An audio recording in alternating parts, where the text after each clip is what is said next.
Belt షాపులపై తమ వైఖరి స్పష్టంగా ఉందన్నారు మంత్రి శ్రీధర్ బాబు. బెల్ట్ షాపులను తాము ఎంకరేజ్ చేయమన్నారు. ఆదాయ మార్గాలను పెంచడం అంటే కేవలం రేట్లు పెంచడమో, బెల్ట్ షాపులను పెంచడమో కాదన్నారు. డిపార్ట్మెంట్లోని లీకేజ్లను అరికట్టేందుకే అన్నారు. బీఆర్ఎస్ ప్రభుత్వంలో ఇలాంటి లీకేజ్లే ఉండేవన్నారు.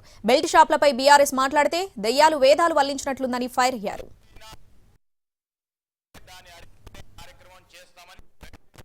సంబంధించి స్పష్టంగా కూడా మా వైఖరి బెల్ట్ షాపులను ఎంకరేజ్ చేయం.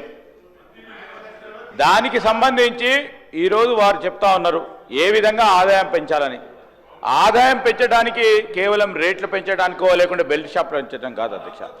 లీకేజెస్ ఏదైనా డిపార్ట్మెంట్లో ఉంటే దాన్ని అరికట్టే కార్యక్రమం చేస్తామని చెప్పడానికే మేము ఆదాయం పెంచుతామని చెప్పాము. ఆ విధమైన లీకేజెస్ ఉండే వారి ప్రభుత్వంలా ఈరోజు వారు మాట్లాడతారంటే దయ్యాలు వేదాలు వలికినట్టున్నాయి అధ్యక్ష. ఈరోజు బెల్ట్ షాపులకు సంబంధించి స్పష్టంగా కూడా మా వైఖరి బెల్ట్ షాపులను ఎంకరేజ్